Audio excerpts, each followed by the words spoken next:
C'est l'heure de la messe à Tarragone, une petite ville de l'actuelle Catalogne.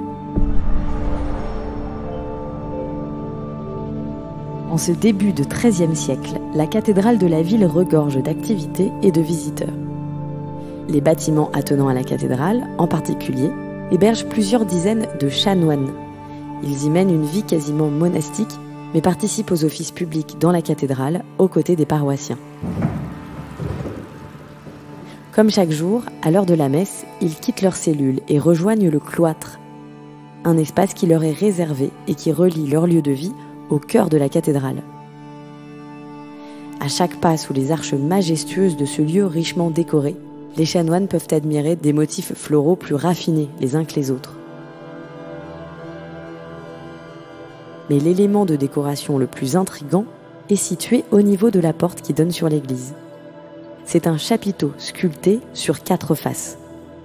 En passant devant, les chanoines peuvent y voir d'abord, sur la première face, les 3 rois mages et leurs chevaux, puis sur la face suivante, l'un des mages, venu de la face précédente, dépose une offrande devant la Vierge à l'enfant.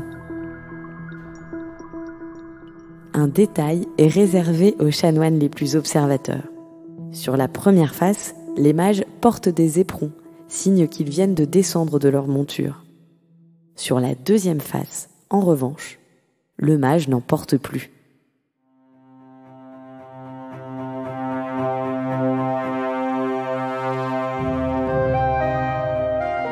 Vous écoutez La Recherche à l'œuvre, le podcast de l'Institut national d'histoire de l'art. Je m'appelle Anne-Cécile Genre et à chaque épisode, des chercheuses et chercheurs partagent avec moi leurs travaux, leurs découvertes, leurs questions et parfois leurs doutes sur le sujet qui les passionne.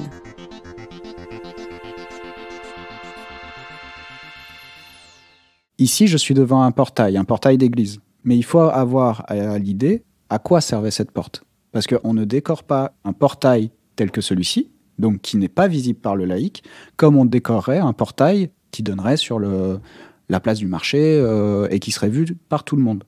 Là, c'est un portail pour des gens qui sauront le lire. Et c'est sans doute pour ça qu'il a ce genre de petits détails. Surtout qu'on est dans un cloître. Un cloître, c'est un espace qui est dédié à la méditation. On déambule et on voit des images. Et imaginez quelqu'un qui vit toute sa vie dans ce genre d'établissement, il va les voir toute sa vie. Il va les regarder avec le regard que nous n'avons plus aujourd'hui. Mathieu Beau est chercheur en histoire de l'art, spécialiste des images du Moyen-Âge, et en particulier des représentations des rois mages. Même quelqu'un qui a un degré 0 de culture religieuse, quelqu'un qui n'aurait aucune notion de ce que c'est que le christianisme, a déjà vu des rois mages. Ne serait-ce que pour vendre des chocolats ou des forfaits mobiles, il en a vu. Et pour moi, les rois mages, c'est un motif qui est déjà sorti de son univers biblique et chrétien, comme le sont Adam et Ève. Tout le monde croit connaître les rois mages, ces 3 rois venus d'Orient, qui suivent une étoile jusqu'à l'étable où vient de naître Jésus, le Fils de Dieu selon la religion chrétienne. Ils sont indissociables de la symbolique de la crèche et sont célébrés dans toutes les boulangeries françaises lors de la fête de l'Épiphanie. Pourtant, leur histoire est plus compliquée qu'il n'y paraît. J'ai commencé à me renseigner et je suis tombé dans une littérature qui parlait beaucoup de légendes. Et il y a une profusion, et c'est fascinant en soi et on peut vite tomber dedans, hein. C'est une profusion de textes de partout dans le bassin méditerranéen, dans le Proche-Orient, d'Égypte, d'Éthiopie, des textes qui vous parlent des mages, de manière absolument fabuleuse. Certains textes vont vous expliquer que les mages ont reçu les présents directement d'Adam, qui lui-même, quand il a été exclu du paradis, avait repris des trésors du paradis, les avait enfouis, les avait transmis à des castes religieuses, et qui se seraient retrouvés en Iran, peut-être, dans les mains des mages, qui conservaient jusqu'à ce que le signal arrive, une étoile, et qu'ils ont compris qu'il fallait ramener les cadeaux du paradis aux dieux qui étaient venus sur Terre. À l'époque de l'écriture de ces textes, les images pourtant racontent une histoire différente. Je regardais mes images, et moi je voyais quoi ? Je voyais 3 rois à cheval, avec des éperons, avec des couronnes. Et je me suis dit, mais ça ne colle pas. Ça ne colle pas. Moi, j'ai pas des Iraniens sous les yeux. J'ai pas des gens qui habitent au plus proche du paradis terrestre dans un Orient qu'on comprend pas. Non, j'ai des rois du XIIe siècle. Et c'est ça que j'ai voulu comprendre. Mathieu Beau choisit de concentrer son travail sur cette période du XIIe siècle. J'ai travaillé sur une période que personne n'avait travaillé, parce que c'est là que nos rois mages sont les moins flamboyants. C'est là qu'ils sont tout à fait banals. Alors que, évidemment, quand vous voyez la Palastrozzi, qui est un retable qui est aux Offices de Florence, et que vous voyez ces mages fastueusement habillés avec des couronnes, de la feuille d'or, des brocarts, des richesses qui viennent d'Orient, et évidemment, là, ça intéresse beaucoup plus. Vous avez quelque chose de beaucoup plus brillant. Les miens sont un peu fades à côté. Mais après, ça c'est intéressant, mon chapiteau de Tarragone, je vois mon premier mage qui enlève son éperon. Vous regardez la Palastrozzi et vous voyez quoi? Vous voyez le dernier mage, le plus jeune, qui est en train de se faire enlever ses éperons par un assistant. Et là, j'étais assez content, j'étais aux offices et je me dis, voilà, un motif que j'ai identifié 250 ans plus tôt. Et je le retrouve dans de la peinture italienne. Il y a des fondamentaux qui se sont transmis. Pour étudier la représentation des rois mages, Mathieu Beau a d'abord constitué un corpus de toutes les images répertoriées des rois mages, plus de 600 sculptures et enluminures en Europe et autour de la Méditerranée.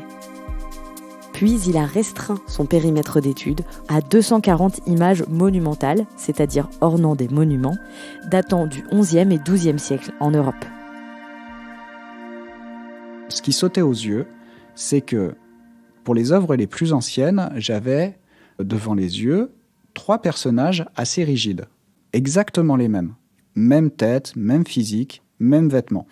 Et les œuvres sur lesquelles moi je souhaitais travailler, qui étaient des œuvres du XIIe siècle, je voyais des personnages différents les uns des autres, et surtout un rythme dans leur gestuelle, notamment un premier roi mage qui s'agenouille, ou qui enlève sa couronne, ou qui s'incline, un deuxième qui montre l'étoile, et qui le montre au troisième, qui lui répond. Pour comprendre la raison de cette évolution, Mathieu Beau se tourne non plus vers les images, mais vers les textes. C'est assez varié, ça peut être des commentaires sur un livre biblique, ça peut être une homélie, c'est-à-dire le discours que pouvait prononcer un clerc durant l'office, ça peut être des lettres, ces gens s'échangent beaucoup de lettres, donc dans ces lettres on peut avoir des informations, comme ce sont surtout des clercs qui écrivent, ils ne savent pas écrire sans faire des références bibliques. On peut avoir un clerc qui écrit pour qu'un roi intervienne pour le secours de l'un de ses frères qui a des problèmes avec un seigneur local. Et là, il va utiliser quoi? Il va utiliser la figure d'Hérode. Attention, mon ami est comme le Christ menacé par Hérode. Et là, on trouve une information sur Hérode. Hérode, roi de Jérusalem, aurait appris par les rois mages la naissance du Christ et y aurait vu une menace pour son pouvoir. Il aurait ensuite ordonné qu'on tue tous les nouveau-nés du territoire. Sur le chapiteau de Tarragone, il est représenté sur la face opposée à celle de la Nativité, donc visible par les chanoines qui ressortent de l'église. Au XIIe siècle, il est ainsi souvent présent aux côtés des rois mages, à la fois dans les images et dans les textes. Moi, c'est plutôt ma manière de travailler. J'essaye de comprendre l'empreinte d'un sujet dans l'imaginaire. Mes images ne suffisent pas à comprendre ça. Il faut croiser d'autres sources. Qu'est-ce qui est dit dans un texte que l'on retrouve effectivement dans l'image et qu'est-ce qui est dit dans l'image qui n'apparaît dans aucun texte? Et souvent, quand vous n'avez pas la connexion entre les deux, c'est que l'image propose de dire d'une autre manière ce qui a peut-être été dit dans un texte. Par exemple, les commentaires bibliques sur les mages, assez anciens, ces commentateurs vont dire que les rois mages ont offert de l'or pour adorer le roi, de la myrrhe pour adorer l'homme mortel, qui est en fait une essence qui permet d'embaumer les cadavres, et de l'encens pour adorer le dieu, puisque l'encens c'est ce qu'on brûle pour honorer les dieux. Mais nos premières images vont en effet nous montrer des mages qui apportent des lingots d'or, des petites boulettes d'encens et des petites fioles de myrrhe. En tout cas, on arrive à reconnaître qu'il y a une différence entre les offrandes. Plus tard, ça n'apparaît plus. Parce que c'est quelque chose qui doit être tellement su que ce n'est même plus la peine de le montrer. Pourtant, le commentaire reste. Ces personnes continuent de répéter ça tout le temps. Jusqu'au XIIe siècle, ils répètent ça tout le temps. Sur le chapiteau de Tarragone, par exemple, ce qui va compter le plus, c'est le voyage des mages. Donc, on va accorder beaucoup plus d'importance aux chevaux des mages. Et dans les mains, ils ont quoi ? Ils ont des petits vases précieux, ouvragés, mais ce sont les mêmes. Impossible de savoir ce qu'il y a dedans. Mais pour Mathieu Beau, l'étude des textes ne suffit pas à décrypter les œuvres du Moyen-Âge. Rien ne remplace leur étude en situation pour appréhender leur emplacement au sein du bâtiment. Lorsque j'ai découvert ce chapiteau, lorsque je l'ai vu in situ, pour la première fois, je l'avais vu sur photo, mais qui était de mauvaise qualité, j'ai pu tourner autour de mon chapiteau. Je me suis rendu compte que mon premier mage, en fait, était à grande partie masqué, à moitié masqué par la colonne. C'est-à-dire qu'il passe derrière la colonne. C'est assez classique. Le premier roi mage est toujours en train de s'approcher ou de passer un seuil qui est figuré de 1000 façons. Et ce que j'ai pu voir in situ, c'est qu'en fait, mon premier mage répartit ses 2 pieds de chaque côté de la colonne. Il est en train de faire un pas à travers ce seuil. Et on remarque, en regardant bien, et parce que c'est un chapiteau qui est très fin, encore dans un marbre très fin, et qui est complètement intact, on remarque qu'il porte son éperon sur son pied qui est en retrait du seuil, et lorsque l'on regarde son pied qui touche le sol sur lequel se trouve la Vierge à l'enfant, c'est-à-dire sur l'autre face, on remarque qu'il n'a pas son éperon. Ce qui veut dire qu'en signe de respect, ce roi mage est en train de se dépouiller de ses attributs de classe supérieure, on va dire, et qu'il rentre, qu'il va poser ce pied-là qui vient de l'extérieur, il va le poser sur un sol qui n'a pas la même qualité que avant la colonne. Ce qui veut dire qu'il rentre dans un espace sacré.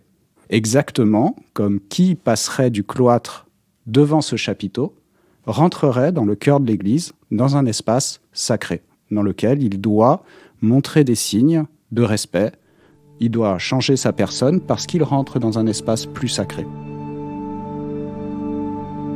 Mathieu Beau en tire la conclusion qu'une partie du message de l'œuvre est liée à son emplacement. Notre chapiteau, en l'occurrence, surmonte le trumeau de la porte reliant le cloître à l'église, c'est-à-dire son pilier central.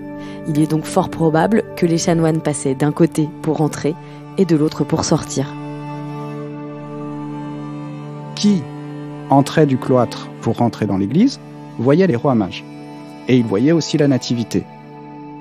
Il ne voyait pas forcément Hérode, puisqu'il fallait se retourner pour voir Hérode. Mais qui sortait de l'église pour revenir dans le cloître? Là, c'est Hérode qui se présentait à celui qui sortait. Et on a en fait un espace de circulation qui est assez logique. Lorsque l'on ressort, on doit se souvenir que les tentations du monde extérieur sont là.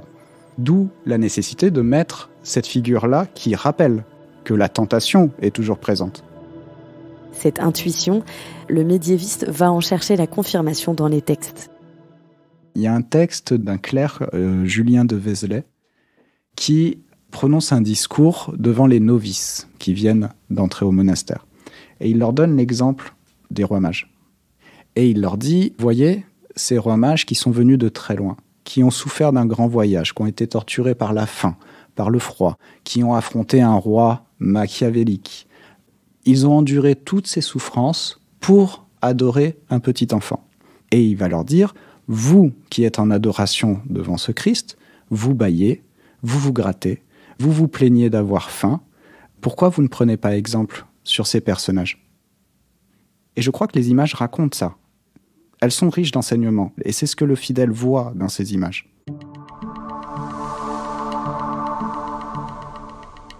Par ce mélange d'études de textes sacrés et d'observation de la situation des œuvres, Mathieu Beau parvient aussi à dater l'apparition de la couronne sur la tête de ceux qui, jusqu'au Xe siècle, ne sont que de simples magiciens.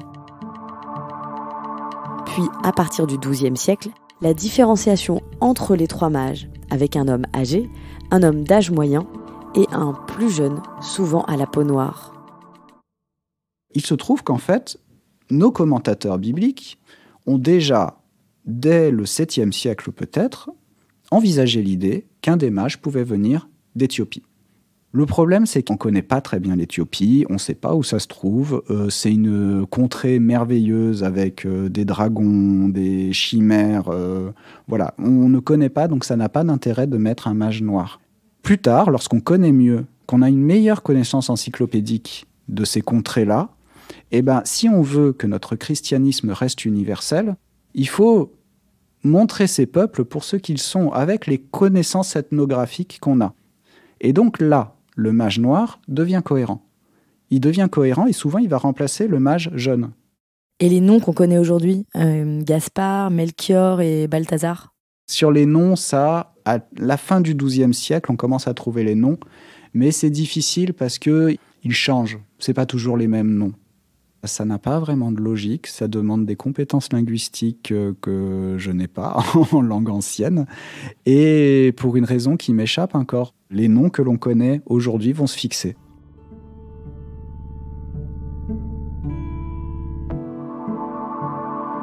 Je cherche le schéma, je cherche le motif. Je regarde un film par exemple et je cherche le motif. Pourquoi ce personnage qui est en train de faire quelque chose que j'ai vu 1000 fois dans 1000 films, pourquoi j'ai toujours compris ce qu'il voulait faire? On ne fabrique pas des œuvres d'art pour qu'elles ne soient pas comprises. Si vous regardez un film muet des années 20 et que vous n'êtes pas passionné par les films muets des années 20, vous allez vous endormir. Vous n'allez pas avoir les codes de lecture. C'est une œuvre qui est un peu loin de vous. Elle a été faite pour des gens qui vivaient dans une société un peu différente. Le temps n'était pas le même.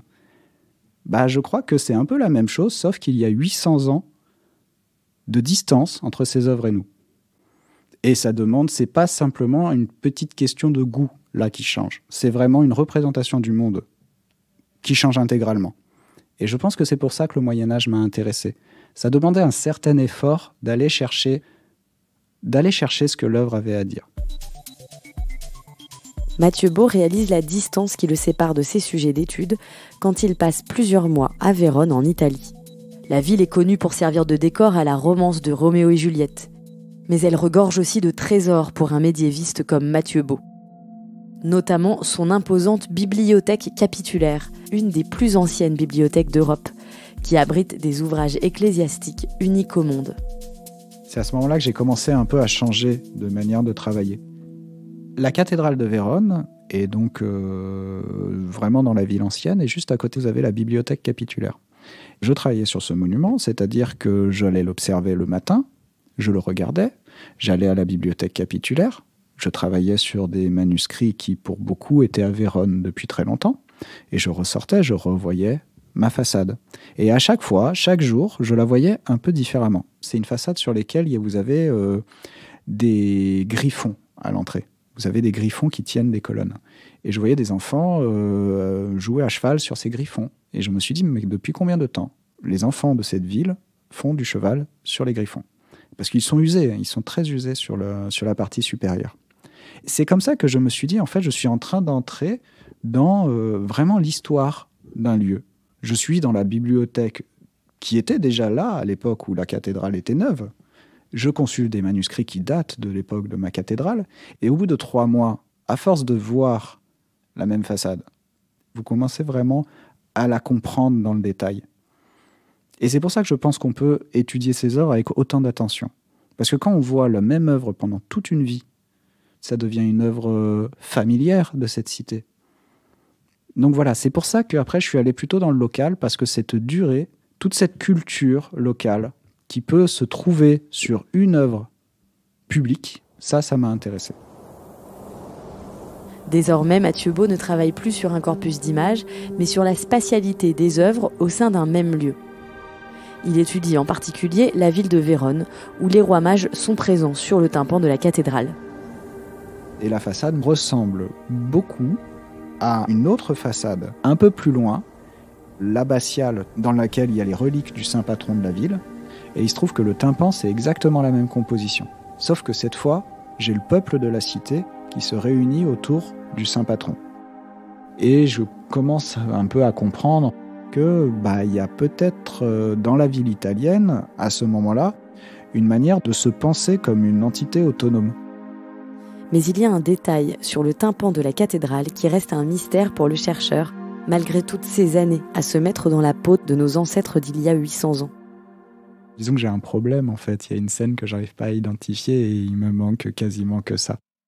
Donc sur le tympan, il y a une Vierge à l'enfant et sur l'arc qui est un petit peu au-dessus du tympan, j'ai un personnage qui vraiment, très vraisemblablement, j'ai fait des zooms, j'ai regardé attentivement, est en train de montrer sa bouche et semble récupérer quelque chose de son derrière. Il est nu et il semble bien montrer le parcours de la nourriture en montrant les 2 orifices de son propre corps.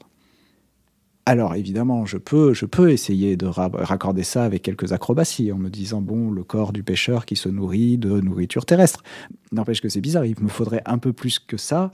Il me manque quelque chose qui me validerait le pourquoi de cette image pas très très loin d'une Vierge à l'enfant, ce qui est quand même très étrange.